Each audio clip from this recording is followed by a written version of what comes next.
May 7th, 1945.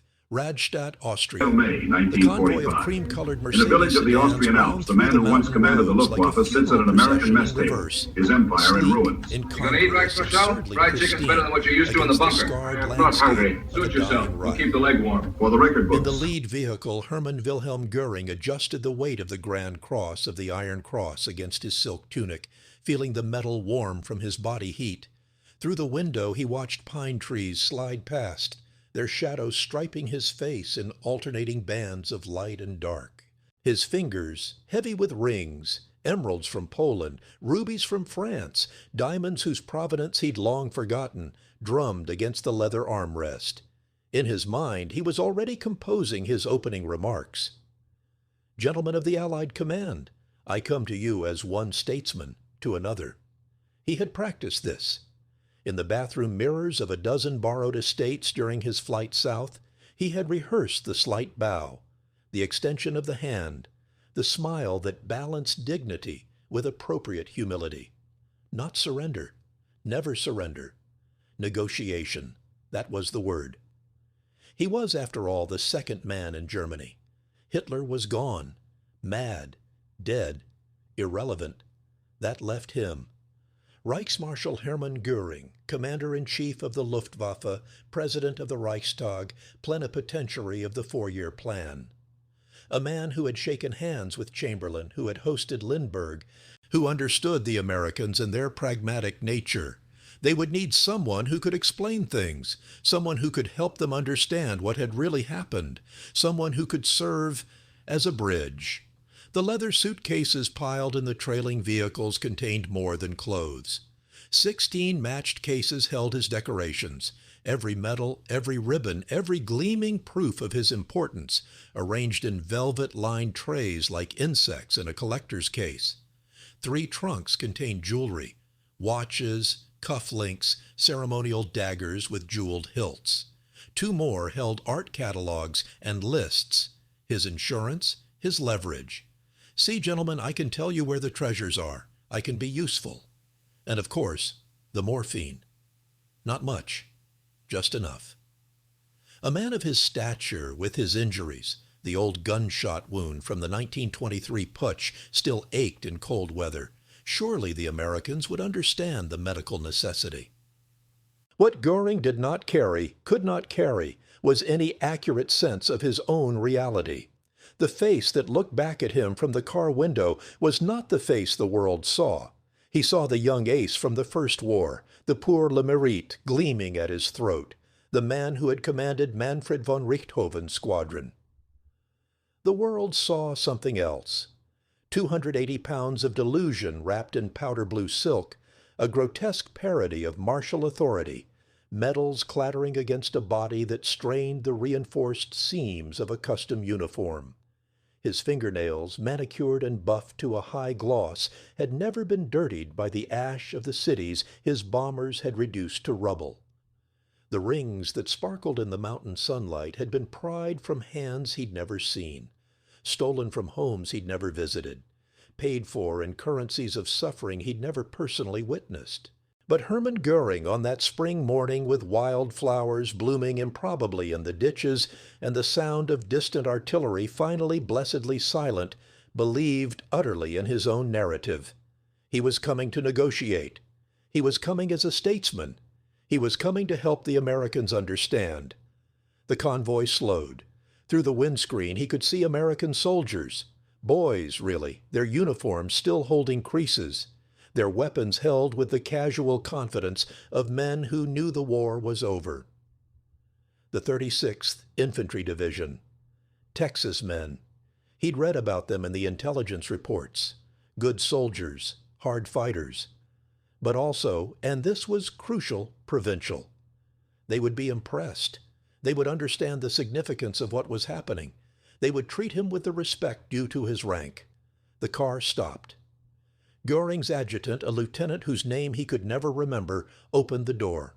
The mountain air hit him, cold, clean, carrying the scent of pine resin and distant snow. He stood slowly, giving his joints time to adjust, giving the soldiers time to see him properly. The silk uniform caught the afternoon light. The medals, And there were so many medals covering both sides of his chest, hanging in rows, layered like scales, threw back fractured rainbows. He heard the click of a camera shutter. Good. Let them photograph this. Let them remember. A captain stepped forward. Young, maybe 30. Sunburned face. Eyes that couldn't quite decide where to look, at Goering's face, at his uniform, at the absurd spectacle of it all. The captain's hand came up in something that might have been a salute, might have been a gesture of confusion. "Sir, I'm Captain Reichsmarschall Goering," Hermann interrupted, not unkindly. He extended his hand, palm down, in a gesture he'd seen royalty use. "I have come to place myself under the protection of the American forces and to offer my services as an intermediary in the final arrangements." The captain's hand, half raised, hung suspended in the air between them. Behind him a sergeant made a sound that might have been a cough or might have been suppressed laughter. But the captain, God bless him, was professional. He took Goering's hand and shook it. Once, twice. The cameras clicked again. "Sir, Reichsmarschall, we'll need to... That is, there are procedures." Of course, of course." Goering smiled. "I understand completely. Military protocol. I am, after all, a military man myself." He gestured to the trailing vehicles. "My staff can assist with my luggage. Nothing unreasonable. Simply what a man of my position requires. Some documents that may be of interest to your intelligence services. Certain information about locations that might prove valuable." What happened next would be dissected for decades, would become a case study in the peculiar psychology of capture, would make careers and end others. What happened next was that nobody quite knew what to do. The war in Europe was 6 hours old in its death. The official surrender would not be signed until the next day. The command structure was a chaos of competing authorities and confused jurisdictions. And here, on a mountain road in Austria, stood the second most powerful man in Nazi Germany, offering himself up like a diplomat at an embassy ball. So they treated him like a diplomat at an embassy ball. The photographs would haunt them all. In one, Hermann Goering, seated at a camp table, grinning broadly, his multiple chins compressed against the high collar of his uniform, while a young private from Amarillo leans in close, pointing at something on a map. The private is smiling too. Why wouldn't he be? This is history. This is a story he'll tell his grandchildren. In another, Goering signing autographs. His signature, that florid, elaborate scrawl he'd perfected over decades of signing orders, decrees, death warrants, now decorating notebooks, mess kits, a helmet. A corporal from Houston holds up a small notebook, beaming. Later, much later, that corporal would burn the notebook in his backyard, would never speak of this day, would wake sweating from dreams where that signature writhed like a living thing. In a third, the dinner. This one would make it into newspapers before anyone could stop it. Goering at the head of a table, his uniform jacket unbuttoned now, those extra pounds demanding mercy from the silk, holding a piece of fried chicken, golden, perfectly breaded, still glistening with grease. Around him officers and enlisted men, plates loaded with food, the spoils of an army that had never known hunger. The abundance was accidental, thoughtless. The mess sergeant had simply prepared what he always prepared. But in that photograph, in that frozen moment, it looked like something else entirely. It looked like celebration. It looked like welcome. It looked like the victors and the vanquished breaking bread, together in the oldest ritual of peacemaking. Nobody had ordered this. That was the crucial detail, the one that would be emphasized again and again in the subsequent investigations. Nobody had given explicit orders to throw a banquet for Hermann Goering, but nobody had given orders not to either. And into that vacuum of authority, old instincts rushed, the instinct to be hospitable, the instinct to show off American plenty to a defeated enemy, the instinct, and this was perhaps the most damning, to treat a man in a fancy uniform with fancy medals as someone important, someone worthy of respect. Colonel Charles Davison, the assistant division commander who would ultimately take the blame, stood at the edge of the mess tent watching this unfold with a growing sense of unease he couldn't quite articulate. Something was wrong. The equation didn't balance. This man, this sweating, perfumed, bejeweled man who kept dabbing at his forehead with a monogrammed handkerchief, was supposed to be what? A prisoner? But they'd taken no weapons from him. His adjutant still hovered nearby. His luggage remained unpacked, uninspected. The great pile of suitcases and trunks sat in the afternoon sun like props from a touring opera company. He says he has information about gold reserves, Captain Ernest Muller reported, appearing at Davison's elbow. Muller spoke German, had been drafted into translation duty. Says he knows where the Luftwaffe art collections are stored. Says he can help us understand the command structure of the SS. What's he want in return, Davison asked, though he already knew. Men like this always wanted something. Treatment appropriate to his rank. Medical care. He says he's in considerable pain from an old war wound. Access to his personal effects.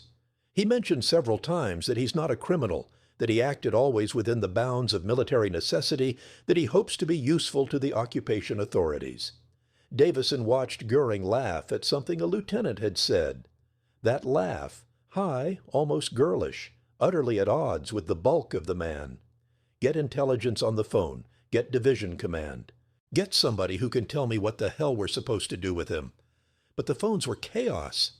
The lines were jammed with victory traffic, with surrender arrangements, with the massive coordination of armies that had been killing each other yesterday and needed to not kill each other today. By the time clear orders came through, hours had passed. Hours during which Hermann Goering held court in the camp of the 36th Infantry Division like a visiting dignitary. Hours during which he told stories, carefully edited stories, about the early days of the Reich, about Hitler's quirks and habits, about the other leaders of the Nazi hierarchy, delivered with the gossipy intimacy of a man dishing dirt at a cocktail party. Goebbels, he said, accepting a second helping of chicken, had terrible breath, simply terrible. And his foot, you know about the foot, yes? The club foot? He was incredibly sensitive about it. Would fly into absolute rages if anyone walked too fast in his presence, forcing him to limp along trying to keep up. The soldiers listened. Some took notes. This was intelligence, wasn't it? This was useful information about the enemy leadership. That it was also gossip, that it was humanizing, that it was precisely calculated to make these Americans see him as a reasonable man, a sophisticated man, a man more like them than like the fanatics he'd served. This didn't occur to most of them. They were 20 years old, 22, 25. They'd been trained to kill Germans, not to interrogate Reichsmarschals. Private First Class Robert Kreuger, 19 years old, from a small town outside San Antonio, found himself assigned to guard duty outside the tent where Goering would sleep. As the sun set behind the mountains, painting the sky in shades of gold and crimson that seemed almost artificial in their beauty, Goering emerged for a cigarette. American cigarettes, Lucky Strikes, which someone had given him. Beautiful evening, Goering said in heavily accented but fluent English. He'd insisted on practicing his English all afternoon. These mountains remind me of Bavaria, of simpler times. Kreuger, who'd been taught never to speak while on guard duty, who'd been taught to treat prisoners with firm military correctness, found himself nodding. Yes, sir. You're from Texas, yes? I've always wanted to visit Texas. The cowboys, the vast spaces. Very romantic, I think. Goering drew on the cigarette, the ember glowing in the gathering dusk. This war, it's been terrible for everyone. Terrible. I told them, I told them it was madness to fight America. But would they listen? No. And now? He gestured at the darkening landscape with the hand holding the cigarette, a gesture that encompassed everything, the war, the defeat, the ruins of Europe. Now we must all find a way forward. In the tent behind him, in one of those 16 matched suitcases, lay a document case containing his signature on orders for the deportation of 300,000 Jews from occupied territories. In another case, meticulous records of art seized from collections across Europe. In his personal effects, a collection of jeweled daggers that had once belonged to executed Polish officers. But none of this was visible in the gathering darkness. What was visible was a tired, middle-aged man in an elaborate uniform smoking an American cigarette, speaking wistfully about mountains and simpler times. "Get some rest, sir," Kreuger said, the sir coming automatically, the way he'd been trained to address superior officers. "Thank you, Private. You're very kind." That night, while Hermann Goering slept on a military cot under American guard, the photographs began their journey. An enterprising Signal Corps photographer had already developed the film, had already seen what he had.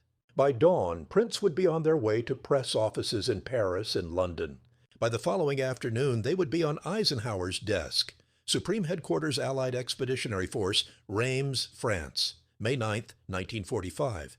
The photographs arrived in a manila envelope marked "Urgent," delivered by courier from the Press Liaison Office. General Dwight David Eisenhower, 54 years old, with a smile that had charmed presidents and a temper that could scorch paint off walls, opened the envelope during a brief pause between meetings about the Soviet occupation zone and the logistics of feeding 17 million displaced persons. The first photograph stopped him mid-reach for his coffee. He set down the cup very carefully with the kind of deliberate precision that his aide, Lieutenant Colonel Ernest Lee, had learned to recognize as a warning sign. Lee, standing near the door, felt his stomach tighten. He'd seen that stillness before, usually seconds before the general erupted. Eisenhower said nothing. He removed the first photograph from the envelope, then the second, then the third. He laid them out on his desk in a row, like evidence at a trial, which, in a sense, they were. "Ernest," he said quietly, too quietly, "would you explain to me what I'm looking at?" Lee approached the desk.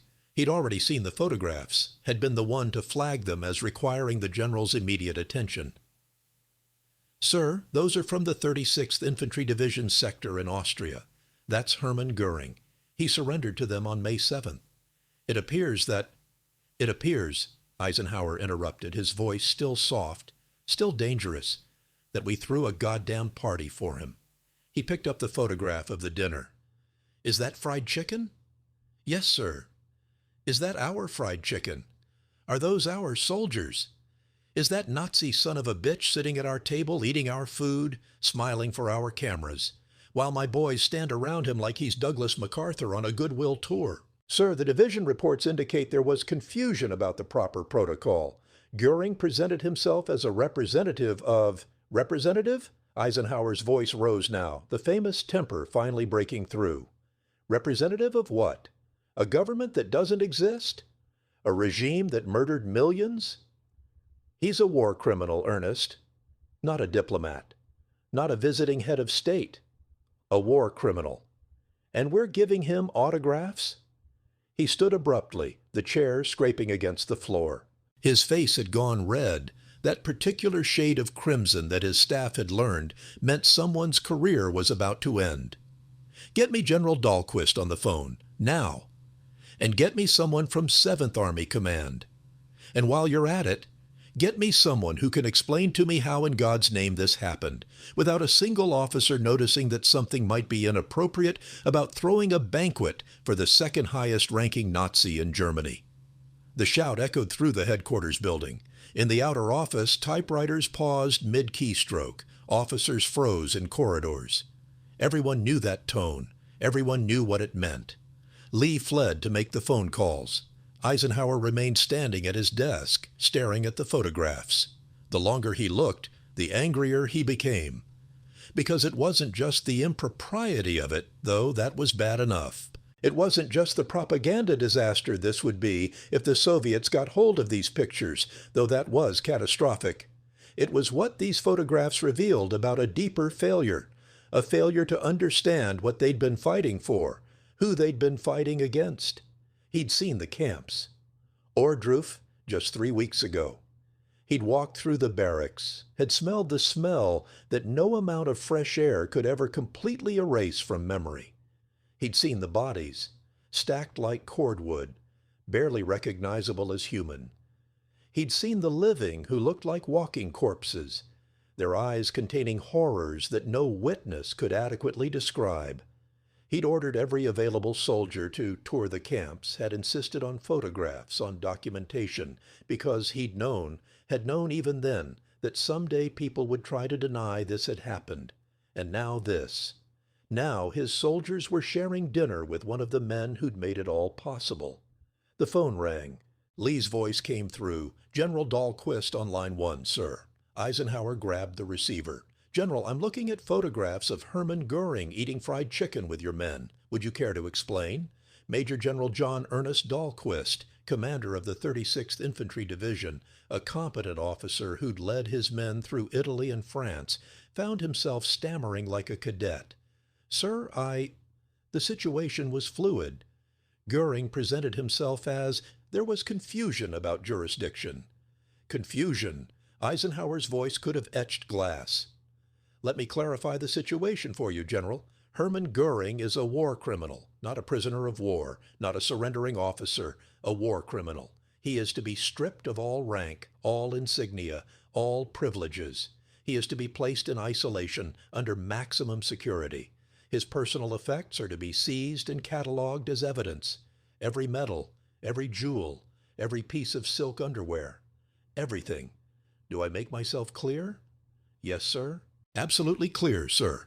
Furthermore, I want a full report on my desk within 24 hours detailing exactly how this happened, who authorized what, and why nobody in your entire division thought to question whether giving autographs to a Nazi leader might be problematic. And General, sir, if I see one more photograph of Goering looking comfortable, if I hear one more report of him being treated like anything other than the war criminal he is, I will personally fly to Austria and relieve every officer involved, starting with you." "Understood, sir." Eisenhower slammed the receiver down hard enough that Lee, waiting anxiously in the outer office, jumped. But the general wasn't finished. He paced the office like a caged animal, his mind already moving through the implications, the necessary actions, the damage control. "Ernest!" he shouted. Lee appeared instantly. "Sir? I want orders drafted immediately. Goering is to be transferred to—" He paused, thinking. "Where's the detention facility we've set up for high-value prisoners?" "Palace Hotel in Luxembourg, sir. We're calling it Ashcan. Perfect. I want him there within 48 hours. I want him in a cell. An actual cell, Ernest, not a suite. I want guards who understand that they're guarding a criminal, not hosting a celebrity. And I want interrogators, the best we have, who know how to get information out of him without treating it like a social call." "Yes, sir." "And Ernest, I want every officer involved in this reception interviewed. I want to know how this happened so it never happens again. Because if there's one thing I will not tolerate, it's my army forgetting what we fought for." Lee nodded and fled again. Alone in his office, Eisenhower sank back into his chair. The anger was still there, would be there for days, but beneath it was something else. Weariness. The bone-deep exhaustion of a man who'd spent years shepherding an alliance of fractious nations toward victory, only to discover that victory itself created new problems, new failures, new ways for human nature to disappoint. He looked again at the photograph of Goering with the fried chicken. The man's smile was broad, genuine. He looked happy, comfortable, as if this were all going according to plan. That was the part that bothered Eisenhower most, because in a way it had been going according to Goering's plan, at least for those first crucial hours. The man had understood instinctively what many of Eisenhower's own soldiers had not, that uniforms create their own authority, that rank demands respect by reflex, that the trappings of power can survive the substance of power by sheer momentum. But that was over now. Eisenhower reached for a memo pad and began writing orders in his own hand. Orders that would follow Goering through his imprisonment, through his interrogation, through his trial. Orders that made clear, in language so explicit that no officer could misunderstand, exactly what Hermann Goering was and how he was to be treated. The orders began. "The bearer of this memo is a war criminal and is to be afforded no privileges, courtesies, or considerations beyond those required by the Geneva Convention. By the time the sun set over Reims that evening, those orders were already on their way to Austria. By the following morning, Hermann Goering's world would begin its final irreversible collapse. But for now, in the mountains of Austria, the Reichsmarshal slept peacefully, dreaming perhaps of negotiations, of usefulness, of a future where his knowledge and connections would buy him comfort, if not freedom. He slept in his silk pajamas, his rings still on his fingers, his medals still hanging in their velvet-lined cases. He would wake to a very different reality. Morning came to the mountains of Austria with that particular clarity that makes everything seem sharper, more defined. Hermann Goering woke to the sound of boots, multiple pairs, moving with purpose, not the casual shuffle of guards changing shifts. Something else, something harder. The tent flap ripped open. Sunlight flooded in, bright enough to hurt. Goering sat up, blinking, reaching instinctively for the silk robe draped over the camp chair beside his cot. Before his fingers could close on the fabric, a voice, American, young, and utterly devoid of yesterday's deference, barked, "On your feet. Now." 6 soldiers entered, led by a Captain Goering didn't recognize. Not the friendly, uncertain captain from yesterday. This one had a face like granite, and eyes that looked at Goering the way a man might look at something he'd found on the bottom of his boot. "I don't understand." Goering began in English. "I said on your feet." The captain's voice was flat, mechanical. "You have 60 seconds to dress. Standard uniform only. No decorations, no personal items. But there must be some mistake. You are a prisoner." The captain stepped closer. Close enough that Goering could smell the coffee on his breath, the soap he'd used that morning. Close enough that there was no mistaking the contempt in his eyes. "Orders from Supreme Headquarters. You are to be processed as a high-value detainee and transferred to interrogation facilities in Luxembourg. You will be strip-searched, your personal effects will be seized as evidence, and you will be transported under maximum security protocols. Is that sufficiently clear, or do I need to use smaller words?" Strip-searched. The word hit Goering like a physical blow. His face, already flushed from sleep and the sudden waking, went pale. That's unnecessary. I am a Reichsmarshal. I am protected under the articles of... The Third Reich doesn't exist anymore. You're not a Reichsmarshal of anything. Now move." 2 soldiers stepped forward, flanking him, not gently. Goering dressed in fumbling haste, his fingers, those manicured, ring-laden fingers, trembling as they worked the buttons of his uniform. He reached for his medals out of habit. A hand slapped his wrist away. "I said no decorations. But these are official recognition of military service. Surely, they're evidence. Everything you brought with you is evidence." The captain gestured to 2 more soldiers. "Secure his luggage. All of it. Inventory. Every item. Chain of custody documentation on everything." They moved past him, toward the mountain of matched leather cases. Goering watched them, his face a fascinating study in disbelief, transforming into realization, transforming into something close to panic. Wait, those are my personal belongings. My medications are in there. You'll be seen by a doctor. He'll determine what you require. I have a heart condition. I have chronic pain from war wounds. The morphine is medically necessary." The captain's expression didn't change. That's for the doctor to decide. They led him out of the tent into the morning sun. Yesterday's camp had transformed overnight. Soldiers who'd asked for autographs now formed a corridor, their faces carefully blank, weapons held at the ready. The message was clear. You are not a guest. You are not a curiosity. You are cargo. Dangerous cargo. A truck waited, engine running, not one of the sedans from yesterday. A canvas-covered transport truck, the kind used for hauling supplies. Or prisoners. The tailgate was down, revealing a bench seat and 4 guards already positioned inside. "Up," the captain said. Goering looked at the tailgate, at his weight, his age, his dignity. Perhaps a staff car would be more... Up. The word was iron. Or we'll load you like baggage. Your choice. He climbed. It took 3 attempts, his bulk and the high step defeating his first efforts. The guards inside didn't help. They watched with expressions of studied indifference as he huffed and grunted his way into the truck bed. When he finally sat, breathing hard, his face slick with sweat despite the cool morning air, he saw something flicker across one guard's face. Not quite a smile, not quite contempt, something in between. The truck lurched forward. Through the gap in the canvas cover, Goering watched the camp recede. He could see his luggage, his beautiful matched luggage, being loaded onto a separate truck. Rough hands grabbed handles, tossed cases without care. He heard something shatter. Glass. One of the velvet-lined cases with his decorations, perhaps. Or a bottle of his cologne, something breaking. The guard directly across from him was young, maybe 20. Farm boy face, sunburned neck. He was staring at Goering with an expression the Reichsmarshal couldn't quite decipher. Finally, the young man spoke. "My uncle died at Anzio. Strafed by one of your planes while he was trying to pull wounded out of a ditch. Burned to death. Took him 4 hours."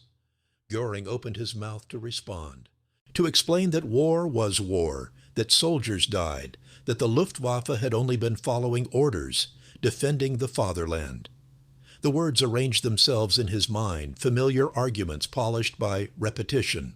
But before he could speak, another guard, older, harder, with sergeant stripes, said quietly, "Save it. Nobody here wants to hear it." So Goering sat in silence as the truck bounced and swayed through mountain roads. An hour passed, then 2. His back ached, his legs cramped. The morphine withdrawal, beginning already, made his skin feel tight and itchy. He'd taken it for years. Medicinal doses, he'd told himself, never acknowledging the progression from pain management to dependency. Now his body was starting to notice the absence. They stopped once, at a checkpoint. Goering heard voices outside, heard his name, heard an American officer say, "Yeah, that's him. Can you believe they were taking pictures with this bastard yesterday?" General Eisenhower's ready to court-martial the whole division. Eisenhower. The name sent a chill through Goering's gut. He'd met Eisenhower once, briefly, before the war. A professional soldier, competent but unimaginative, Goering had judged, now that professional soldier was supreme commander, and Goering was cargo in a transport truck. The magnitude of his miscalculation was beginning to penetrate. He'd thought, genuinely thought, that his rank, his position, his knowledge would grant him a certain status, that the Americans, practical people, would see him as an asset, that there would be conversations, negotiations, gradual transitions, that somehow his importance would protect him from the cruder realities of defeat. Instead, there was this truck, these silent guards, this systematic dismantling of everything he'd wrapped around himself like armor. They arrived at a military airfield as the sun reached its zenith. The truck pulled up beside a C-47 transport plane, its engines already running. More soldiers, more blank faces, more hands that grabbed his arms, not brutally but without gentleness, and guided him toward the aircraft. At the base of the stairs, a medical officer waited with a clipboard. Army captain, Medical Corps insignia, eyes that assessed Goering with clinical detachment. Name. I am Reichsmarsch. Name. Goering swallowed. Hermann Wilhelm Goering. Age, 52. Medical conditions. I have a heart condition, chronic pain from war wounds. I require medication for... We'll assess that at the detention facility. Any immediate medical emergencies? I need morphine. I've been taking it for years under prescription. Without it, I'll experience severe withdrawal symptoms. Yes. You'll be monitored. The doctor made a note on his clipboard. Any other conditions? My heart. We'll monitor that too. Up you go. The plane's interior was stripped down, functional. Canvas seats along the walls. No windows. A single bulb providing harsh light. Goering was strapped into a seat, hands cuffed to the armrests. Not connected chains. Individual cuffs. He couldn't move his hands more than 6 inches in any direction. The plane took off, the engines drowning out any possibility of conversation. Goering sat alone with his thoughts, which was perhaps the cruelest punishment of all. Because for the first time in decades there was no one to perform for, no audience to impress, no underlings to command, no equals to manipulate. Just Hermann Goering and Hermann Goering, meeting properly for perhaps the first time since that young flying ace had won the Pour le Mérite in 1918. The man he found there was terrified. The Palace Hotel in Luxembourg had never been designed for imprisonment. Built in the 19th century for wealthy travelers taking the waters, it featured ornate moldings, crystal chandeliers, and windows that looked out over carefully manicured gardens. Now, in May of 1945, it had been converted into what the Americans were calling, with characteristic dark humor, Ashcan, a detention and interrogation center for high-ranking Nazi officials. The Americans had removed the chandeliers. They'd barred the windows. They'd converted the grand suites into cells, still more comfortable than any ordinary prison, but stripped of anything that might suggest dignity or status. The message was carefully calibrated. You are not being tortured, you are not being mistreated, but you are absolutely, unquestionably a prisoner. Hermann Goering arrived on the evening of May 11th, 1945. The morphine withdrawal was in full swing now. His hands shook. His skin crawled with invisible insects. Every sound scraped against his nerves like metal on metal. When the truck door opened and Hans pulled him out into the courtyard, the evening light was so bright it brought tears to his eyes. Inside. Move. The grand lobby had been converted into a processing area, a desk, filing cabinets, two sergeants who looked up with bored efficiency. One of them consulted a list. Hermann Goering? Yes. His voice came out as a whisper. He tried again, louder. Yes. Empty your pockets. Everything on the counter. He had nothing. They'd taken it all. But he complied anyway, turning his pockets inside out, showing the lint and loose threads. One of the sergeants made a notation. Strip. Goering's head snapped up. What? You heard me. Strip. Complete inspection. Standard procedure. I've already been searched. This is unnecessary. This is happening whether you cooperate or whether we do it for you. Your choice. The sergeant's voice held no malice, no emotion at all. It was administrative, procedural, which somehow made it worse. Goering's fingers found the buttons of his uniform jacket. The silk, he'd worn silk for so long now, whispered as it slid off his shoulders. The shirt followed, then the undershirt. His torso, exposed to the harsh electric light, was a landscape of excess, pale, soft, marbled with stretch marks. The old gunshot wound from the 1923 putsch was there, a puckered scar below his left ribs. He'd shown that scar to dinner guests, to party members, proof of his sacrifice for the movement. Now it was just tissue damage, examined by disinterested American eyes. The trousers, the underwear, everything. He stood naked in the lobby of what had once been a palace, his body, the body he'd hidden under silk and metals and carefully tailored uniforms, exposed in all its grotesque reality. 280 pounds of flesh that trembled with withdrawal and shame. Turn around, arms out, squat, cough. They were looking for contraband, for weapons, for hidden objects, for the small advantages prisoners try to maintain. They found nothing, because there was nothing to find. Everything had been taken, everything except the body itself, and even that no longer felt like his own. Get dressed.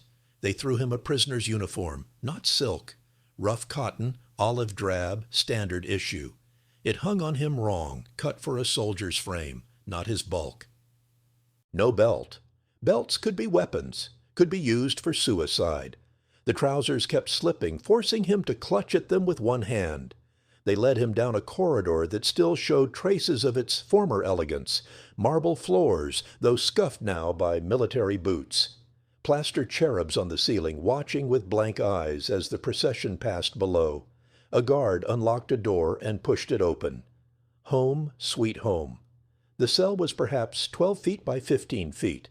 A cot, a chair, a small table, a toilet in the corner, no privacy screen. One window, barred, looking out at a brick wall 3 feet away. A single bulb in the ceiling, controlled from outside.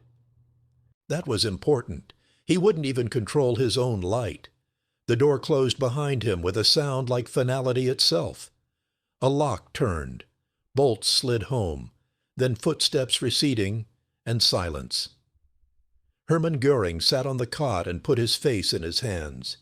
The withdrawal got worse before it got better. That first night was an education in the limits of the body, the ways flesh can rebel against its master. He sweated through the thin mattress. His muscles cramped and spasmed. His stomach heaved, though there was nothing in it to expel. The light stayed on.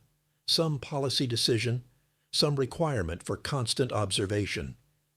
He couldn't sleep, couldn't rest, couldn't escape into unconsciousness. Just the endless, bright present, stretching out minute by minute. Around 3 in the morning, he had no watch, but his body knew the deep night hours. He began to cry. Not the elegant, controlled tears of a man moved by opera or poetry. Ugly crying, the kind that comes from somewhere deeper than dignity or self-control. He cried for himself, for the pain, for the morphine that wasn't coming. But beneath that, deeper than that, he cried for something else. Some final recognition that was forcing its way up through layers of denial and self-delusion. This was real. This was actually happening. There would be no negotiation, no gradual accommodation, no recognition of his status or importance. He had been weighed, measured, and found to be exactly what he was, a war criminal in a cell. Morning came without mercy. The light that had blazed all night didn't change, but sounds filtered in from outside. Footsteps, voices, the routine machinery of imprisonment grinding into motion. The door opened. A guard entered with a tray. Breakfast. Goering looked at the tray. Oatmeal, bread, coffee, prison food, sustenance without pleasure. The guard set it on the table and left without another word. He ate because his body demanded it. The oatmeal was bland, nearly flavorless. It was the first meal he'd eaten in years without multiple courses, without wine, without the elaborate presentations he'd demanded. He ate it with a spoon that had been deliberately bent, no straight edges, no potential weapons, and tasted defeat in every bite. The day dragged past. Nobody came, no interrogations, no interviews, no contact except the silent guard who brought lunch, then dinner. It was deliberate, he realized. They were letting him sit, letting him come down from the drugs, letting him contemplate his situation without distraction or hope. On the second day, a doctor came. Army captain, same clinical detachment as the one at the airfield. He checked Goering's pulse, his blood pressure, looked in his eyes. "How are you feeling?" "I need medication." "I've told you, I have a heart condition, chronic pain." "Your heart rate is elevated, but not dangerously so. Your blood pressure is high, but manageable. The pain you're experiencing is primarily withdrawal-related and will subside." The doctor made notes. "We'll monitor you. If there's a genuine medical emergency, we'll respond. But you're not getting morphine. That's final. You don't understand. I've been taking it for years, under prescription. The withdrawal could kill me. It could, but it won't.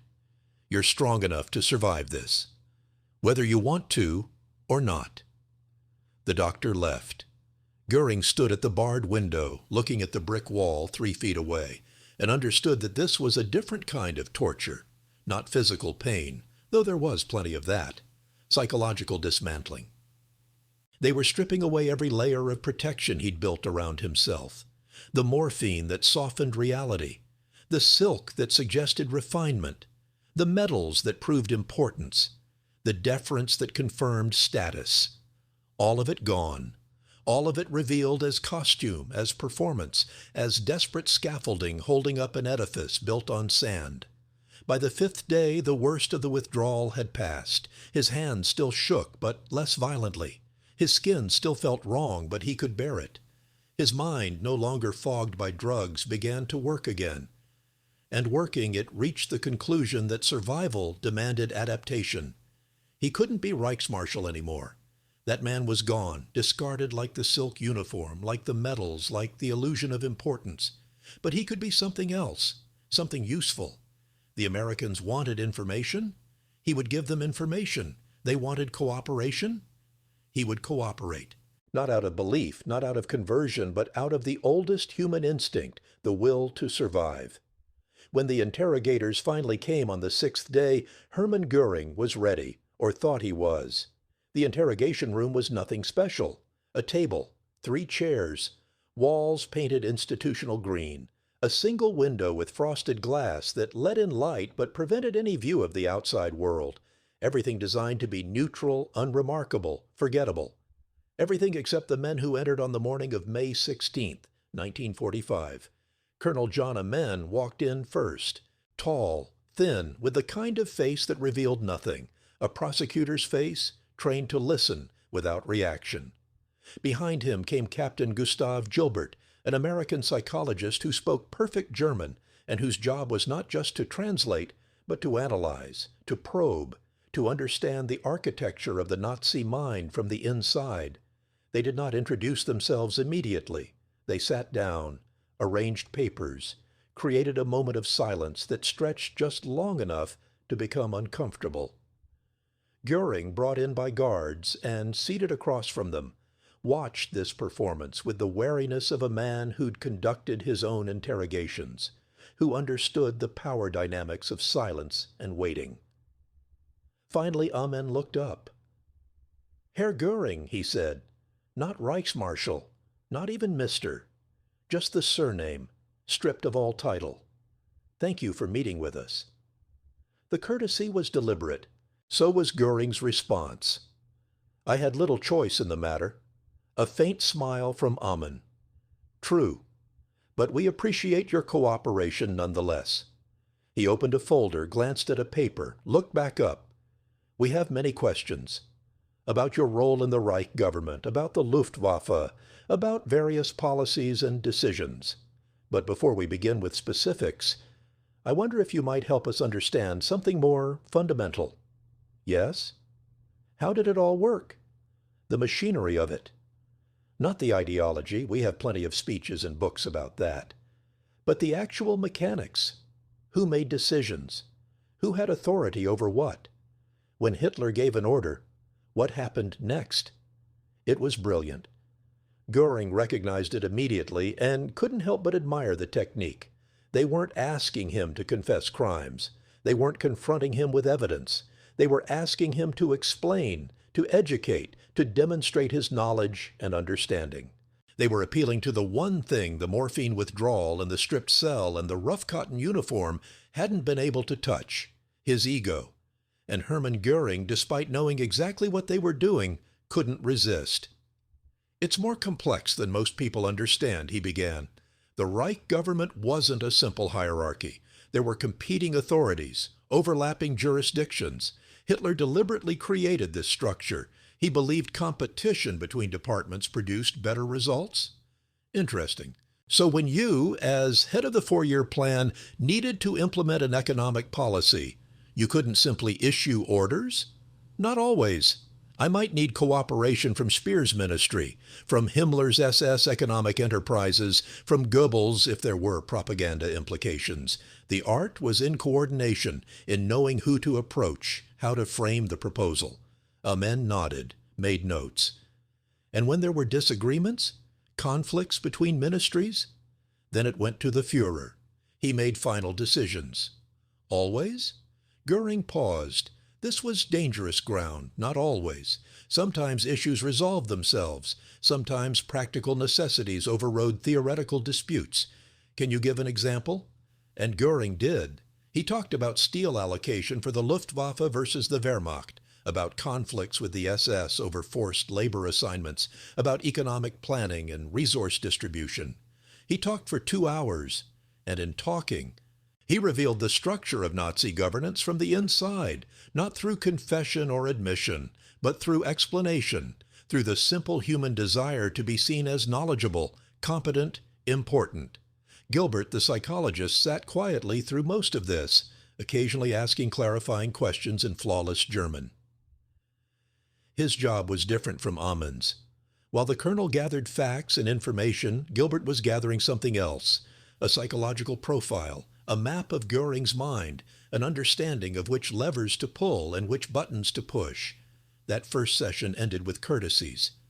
"Thank you, Herr Goering. This has been very illuminating. We'll continue tomorrow." Tomorrow came, and the day after, and the day after that. The interrogations developed a rhythm, a routine. Each morning, guards would bring Goering from his cell to the interrogation room.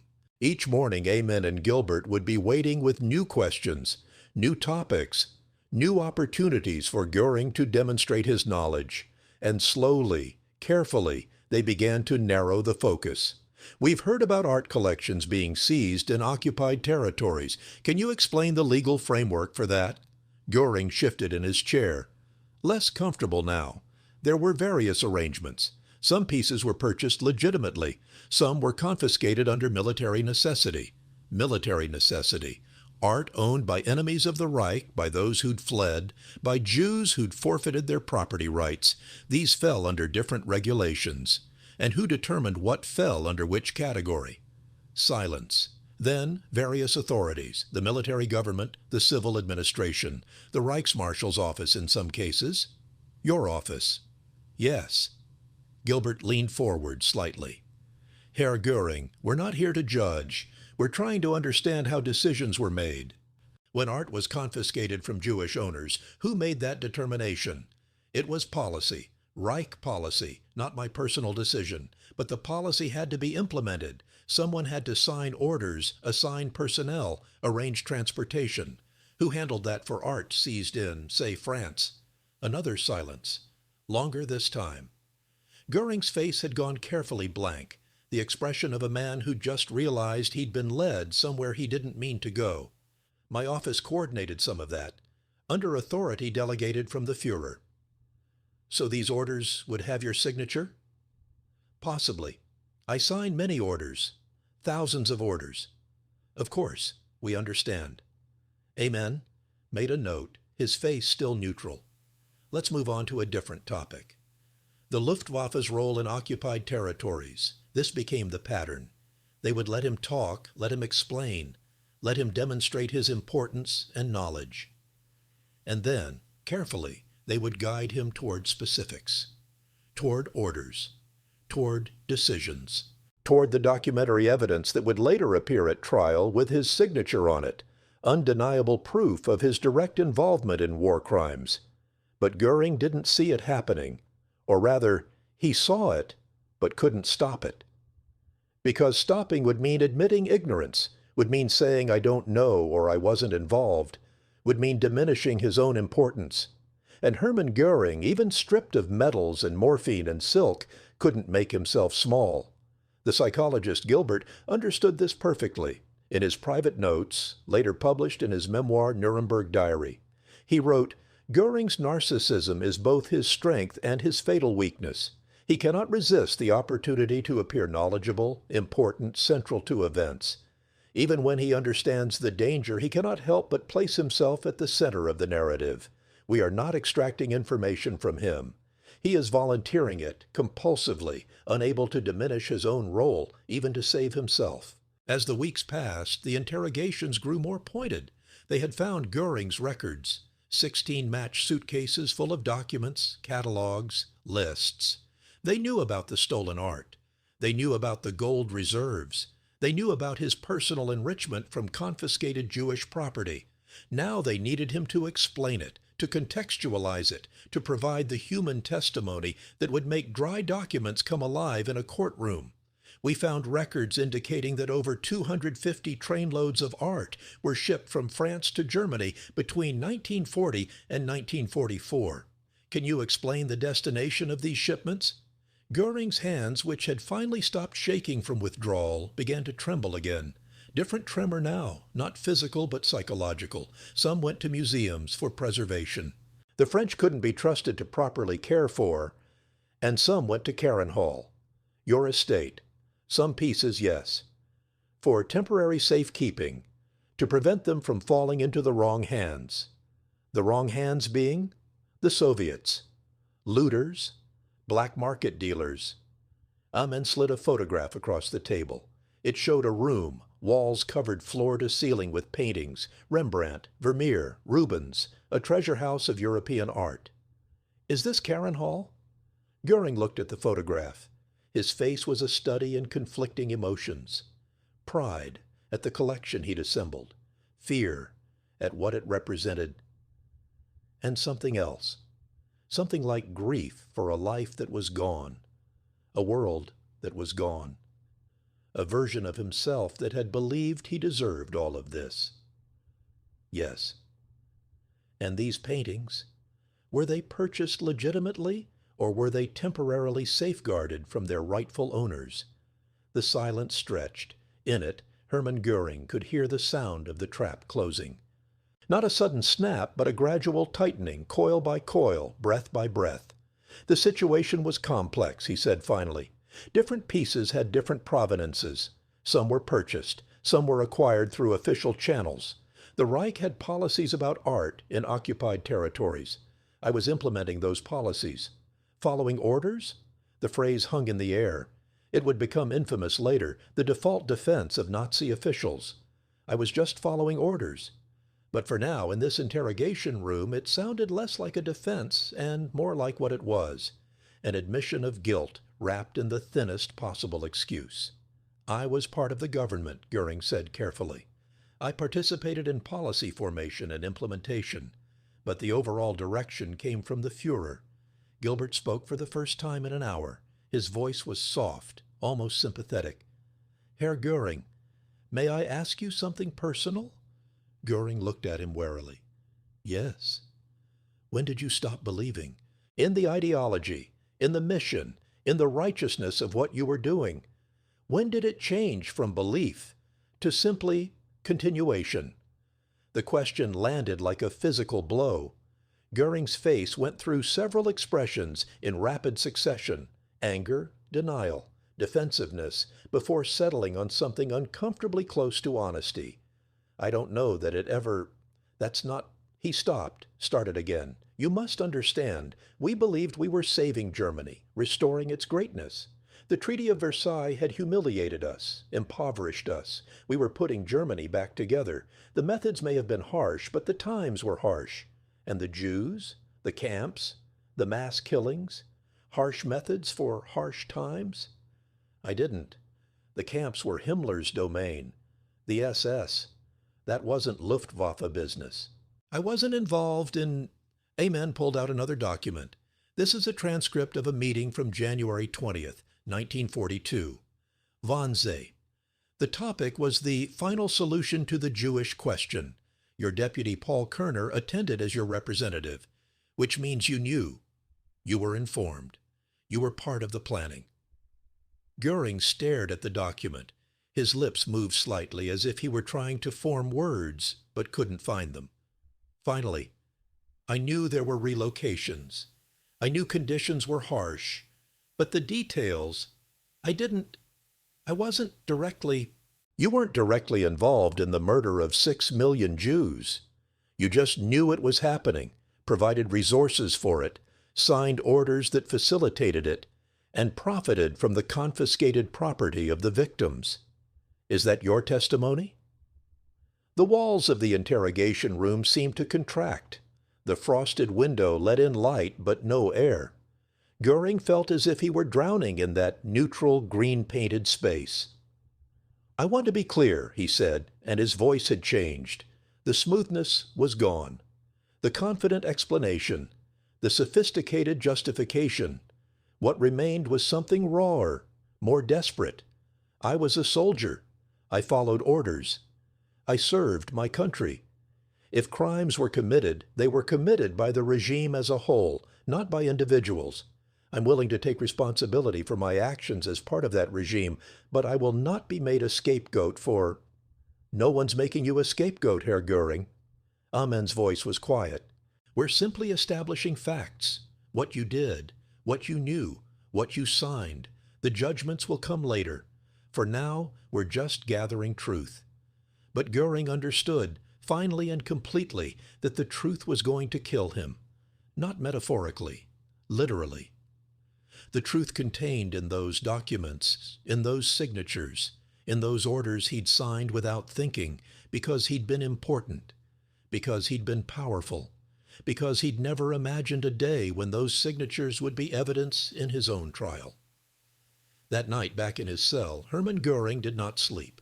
He lay on the thin mattress and stared at the ceiling and faced what he'd been avoiding since that first morning when the tent flap had been ripped open and the friendly deference had evaporated like morning dew.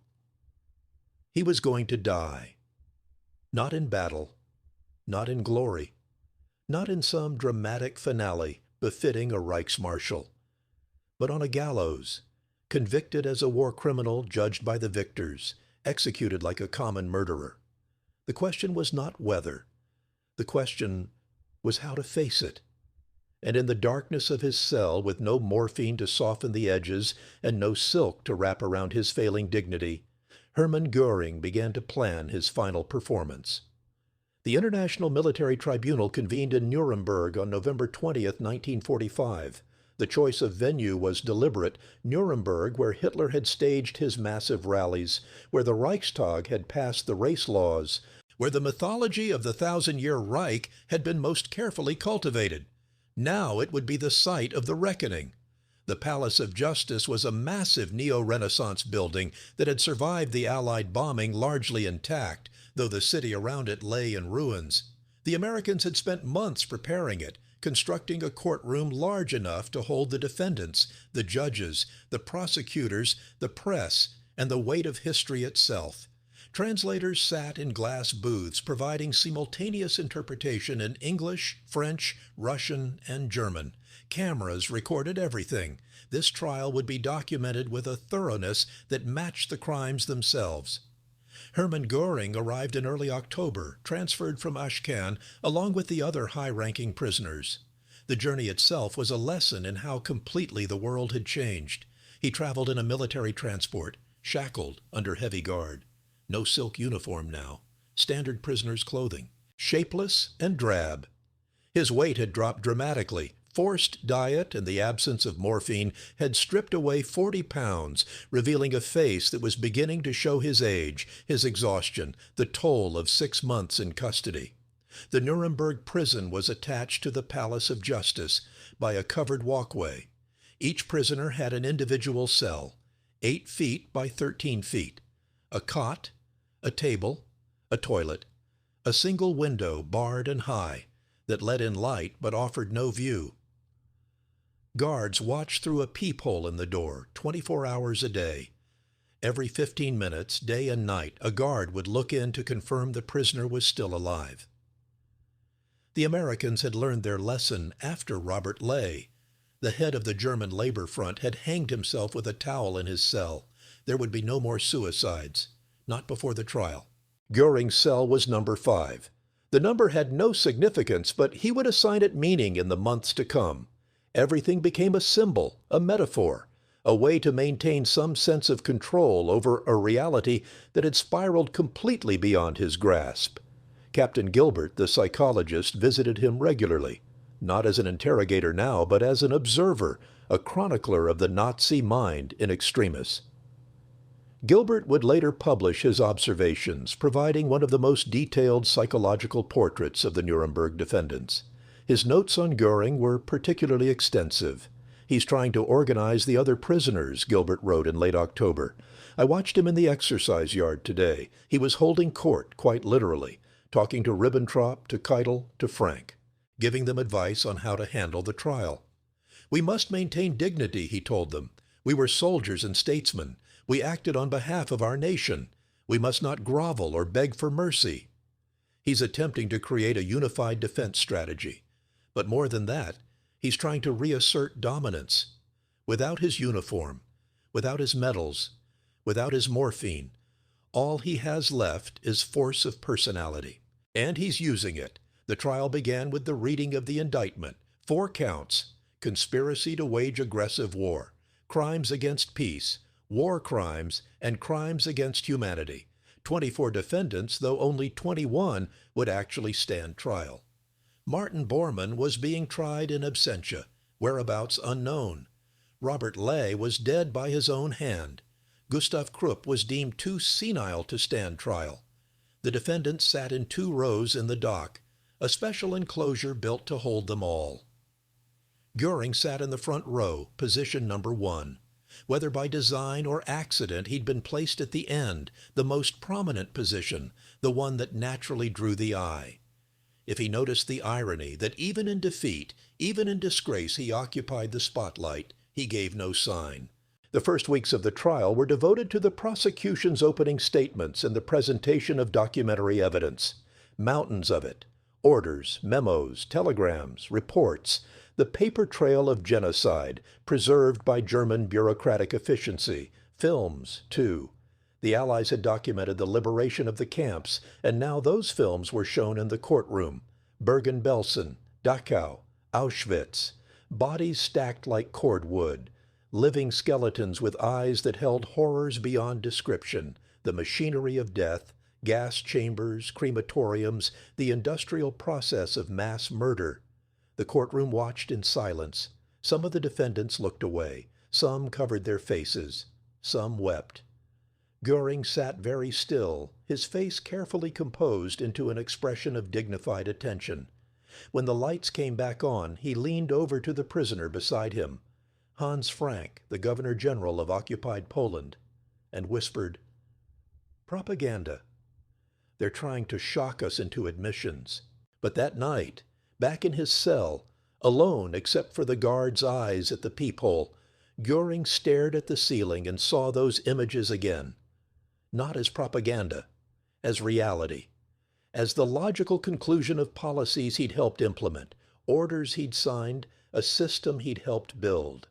The question that haunted him, that would haunt him through the long months of the trial, was not whether he'd known. He'd known. Not the details, perhaps, not the precise mechanics of murder. But he'd known Jews were being relocated. He'd known the relocations were permanent. He'd known the conditions were deadly. He'd known, and he'd done nothing to stop it. He'd known, and he'd profited from it. The art in his collection, the property he'd acquired, the wealth he'd accumulated, all of it had come directly or indirectly from the systematic theft and murder of millions. But Hermann Goering, even facing this reality, could not allow himself to crumble, could not allow himself to be broken. Because if he broke, if he admitted the full weight of his guilt, if he accepted the moral judgment being rendered, then his entire life would be revealed as monstrous. And a man cannot live while believing himself to be a monster. The mind protects itself. It creates narratives. It finds justifications. It builds walls. So Goering built walls. When his turn came to testify in mid-March of 1946, he took the stand with an air of confidence that stunned the courtroom. He'd been preparing for this moment for months. He'd rehearsed his testimony, refined his arguments, constructed a defense that balanced admission with justification. His own attorney, Dr. Otto Stammer, led him through the direct examination. Goering's strategy was clear from the first question. He would admit everything that was undeniable, but frame it as necessary, as patriotic, as the actions of a loyal soldier serving his country in desperate times. Did you participate in the planning and execution of aggressive war? I participated in the rebuilding of Germany's military capability, yes. After the humiliation of Versailles, after the economic collapse, Germany needed strength to defend itself. We did not seek war. We sought security. Did you sign orders relating to the treatment of occupied populations? I signed many orders. I was responsible for economic policy, for resource allocation, for maintaining order in occupied territories. These were military and administrative necessities. War is not gentle. But we acted within the bounds of military necessity. What about the persecution of Jews? What was your involvement? Here Goering paused. The courtroom held its breath. This was the crucial moment, the question that cut to the heart of everything. I was not involved in the final solution. That was the SS, Himmler's domain. The Luftwaffe had no role in the camps or the killings. I will not claim ignorance. I knew there were severe measures being taken. But I was a soldier, not a policeman. My focus was on military operations, on defending Germany's interests. It was a lie wrapped in a half-truth, wrapped in a technicality.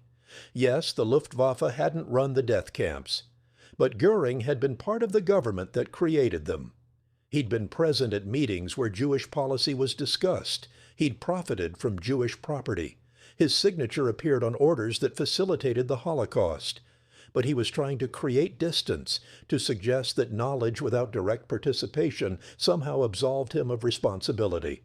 The cross-examination began the next day. Robert H. Jackson, the American chief prosecutor, had been waiting for this moment. A former Supreme Court justice, Jackson had the legal mind and the moral authority to dismantle Goering's defense piece by piece. The battle between them lasted 3 days.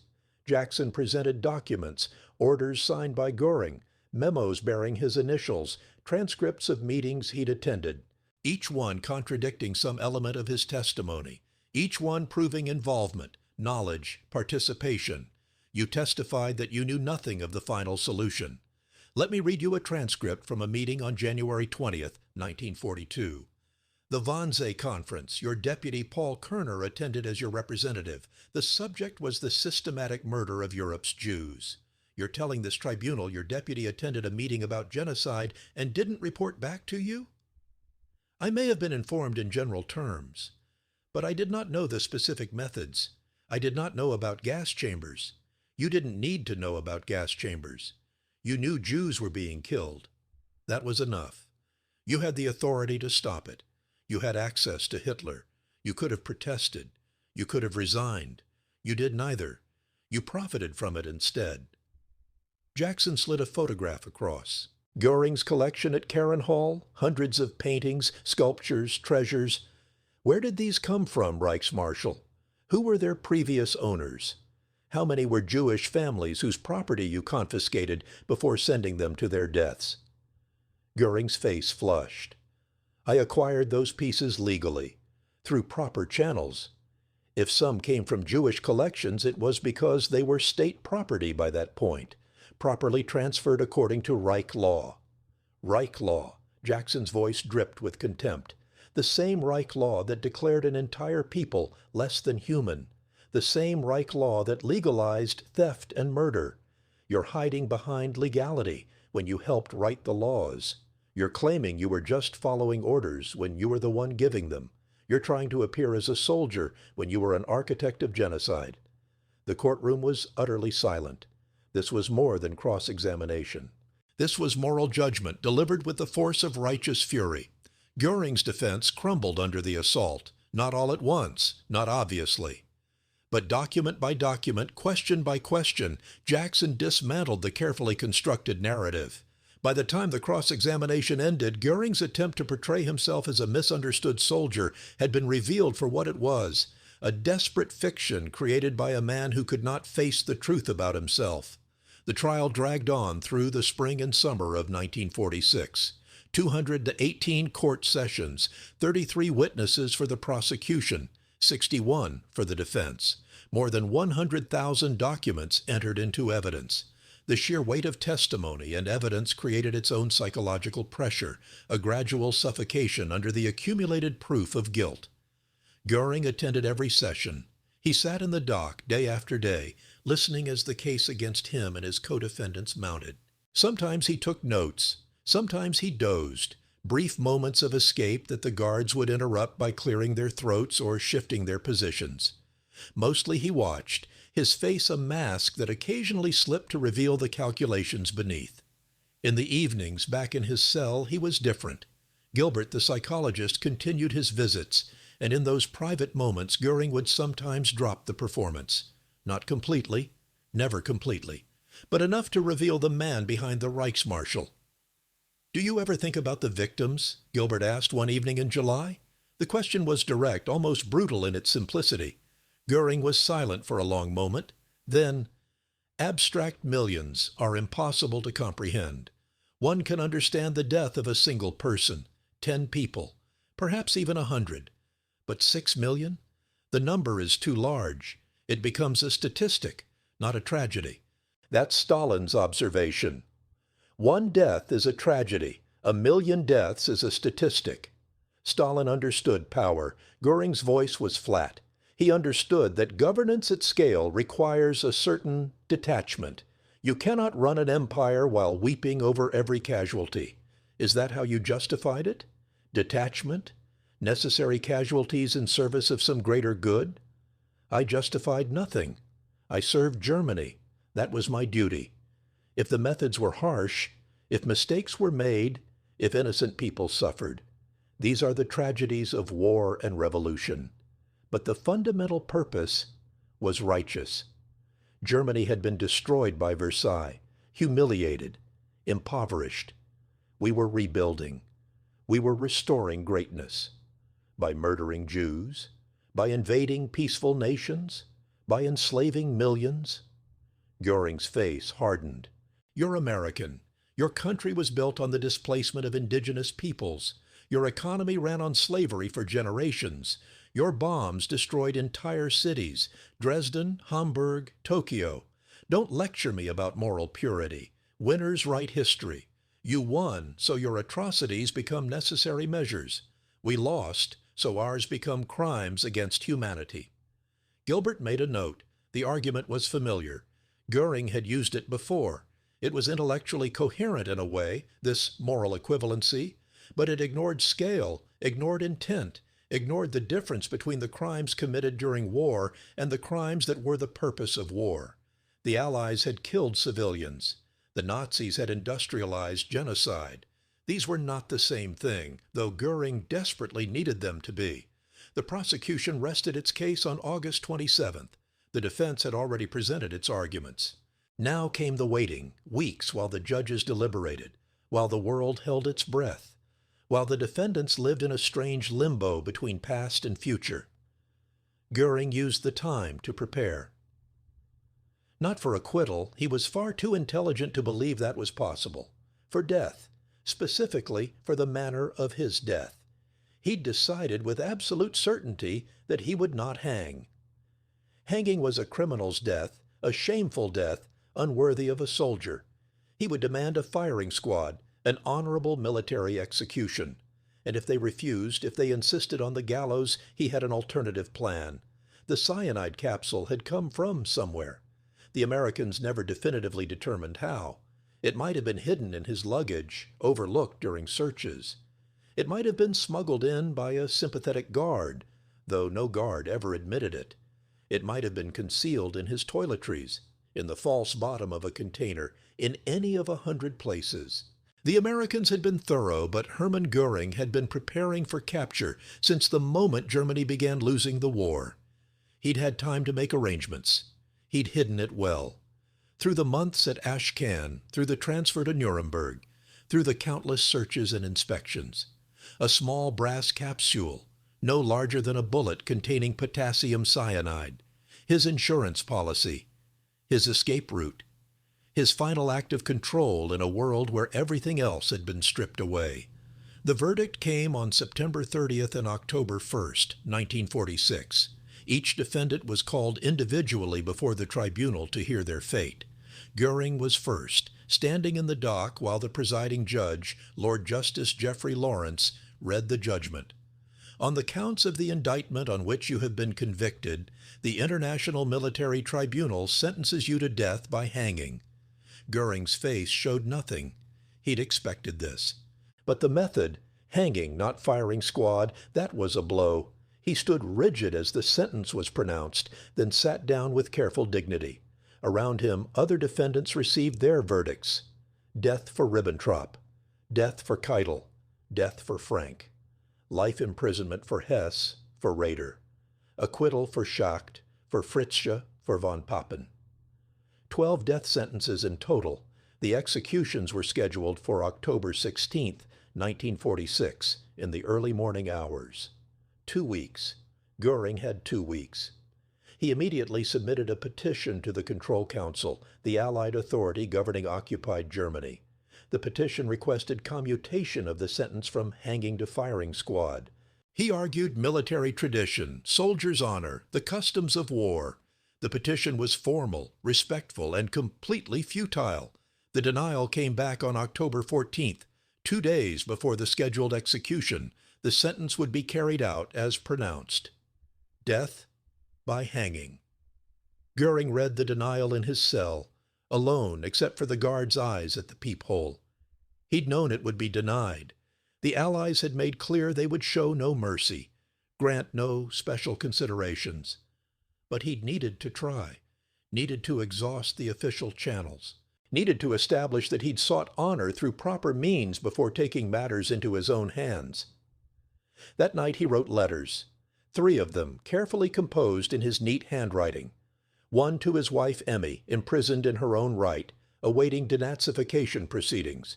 One to his attorney, Dr. Stammer, and one to Colonel Burton Andrus, the commandant of the Nuremberg prison. The letter to Emmy was personal, tender in a way that seemed at odds with everything else he'd been.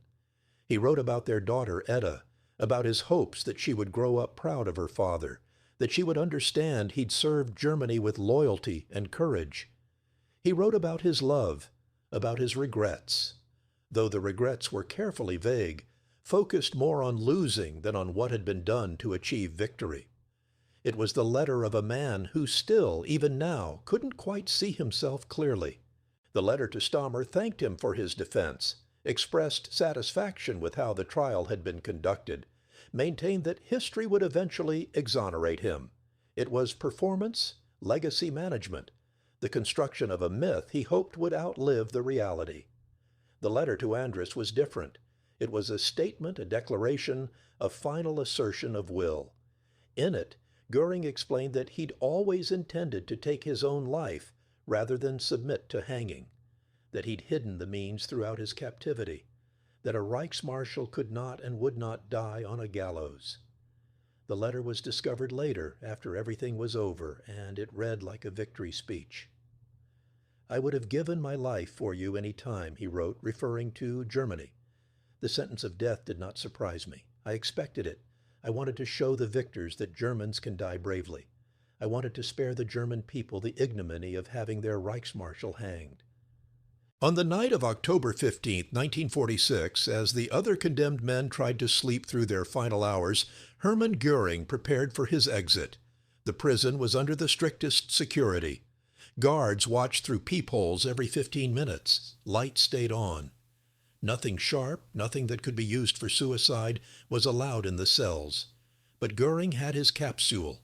He'd kept it safe for over a year, waiting for this moment.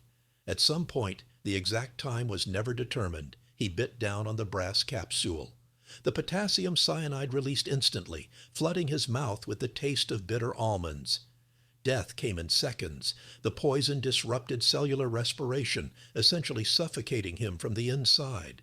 His body convulsed once, twice. Then, stillness. The guard at the peephole noticed at 10:45 p.m. He'd checked at 10:30, and Goering had been lying quietly on his cot. 15 minutes later, something looked wrong. The angle of the body, the stillness. The guard opened the cell door and found Hermann Goering dead, the brass capsule lying on his chest where it had fallen from his mouth. The prison erupted in chaos. Doctors were called, investigators, military police. How had this happened? How had he gotten the poison? How had they missed it in over a year of captivity? The questions came in torrents, but Goering wasn't there to answer them. He'd slipped away, cheated the gallows, denied the Allies their symbolic moment of justice. The executions went forward as planned in the early hours of October 16th. Ribbentrop first, then Keitel, then the others.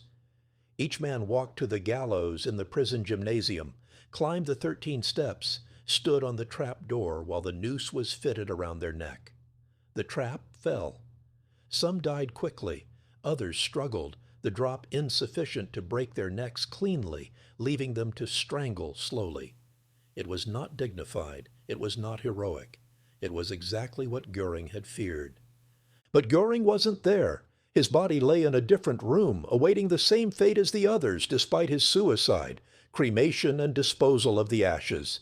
The Allies were determined that there would be no graves, no shrines, no places where future Nazis could gather to venerate their leaders. On October 16th, after the executions, all the bodies, including Goering's, were photographed for documentation. Then they were taken to a crematorium in Munich. The ashes were collected mixed together so no individual remains could be identified and driven to a location that was never officially recorded. Some reports say they were scattered in the Izar River. Others say a tributary or the Conwent's Creek. The exact location was kept secret deliberately to ensure that even in death, these men would have no memorial, no resting place, no spot of earth that could become holy ground for their followers. Hermann Goering had spent his final 2 weeks trying to control his narrative, to shape his legacy, to die on his own terms. In the end, he'd managed a partial victory. He'd avoided the gallows. He'd denied the Allies their symbolic triumph. But he hadn't escaped judgment. The verdict stood. The sentence stood. And his ashes, mixed with those of the men he'd led and followed, were scattered anonymously into water that flowed away and dispersed until nothing remained but memory and documentation and the weight of history's judgment. The photographs from that day in May 1945, Goering smiling, signing autographs, eating fried chicken with American soldiers, remained in military archives for decades. They were classified, hidden, treated as embarrassments. The soldiers who appeared in them mostly kept quiet about their moment with the Reichsmarshal. Some burned their autographs. Some kept them locked away in attics or safety deposit boxes, artifacts of a day when the clear moral certainties of war briefly blurred.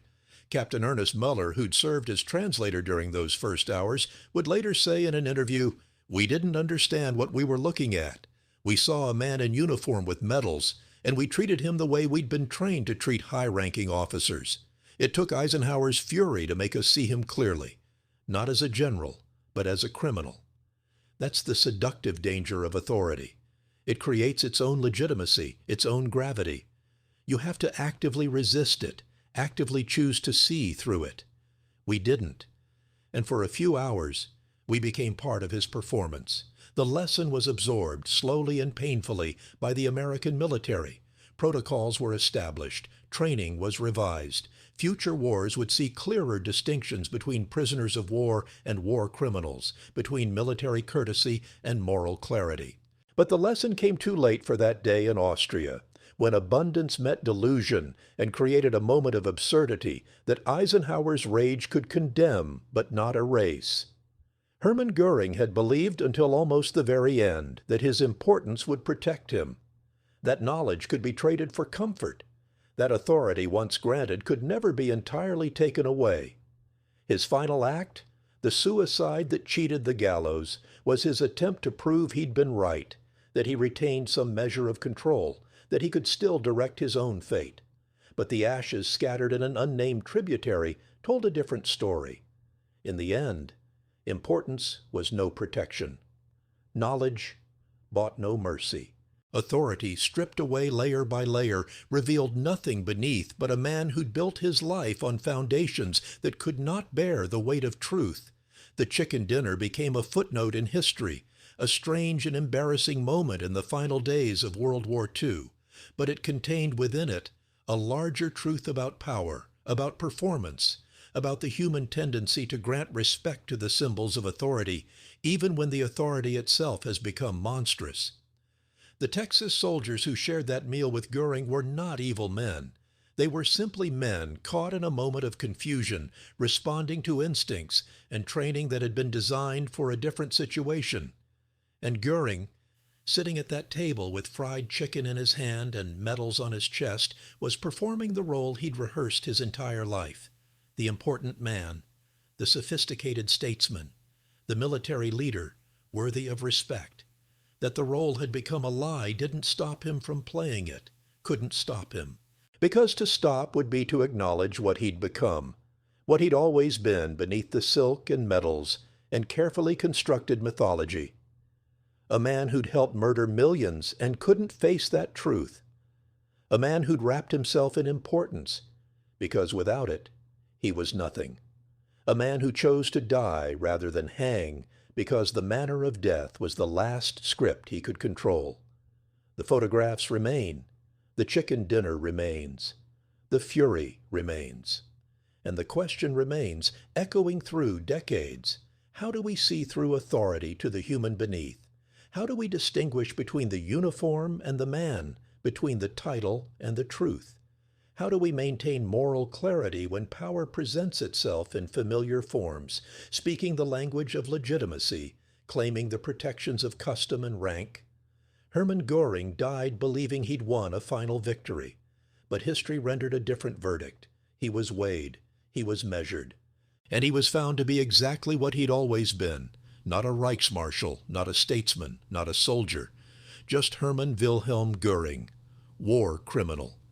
Forever and always, no matter how many medals he wore, or how many autographs he signed, or how carefully he staged his final exit. The chicken remained chicken. The banquet remained a banquet. And the fury, Eisenhower's righteous, necessary fury, remained the appropriate response to moral failure dressed up as military courtesy. Some truths cannot be obscured by silk or softened by protocol. Some crimes cannot be dignified by title or rank. And some men, no matter how hard they try, cannot escape the judgment of history or the weight of their own actions. Hermann Göring learned this too late. The rest of us would do well to remember it always.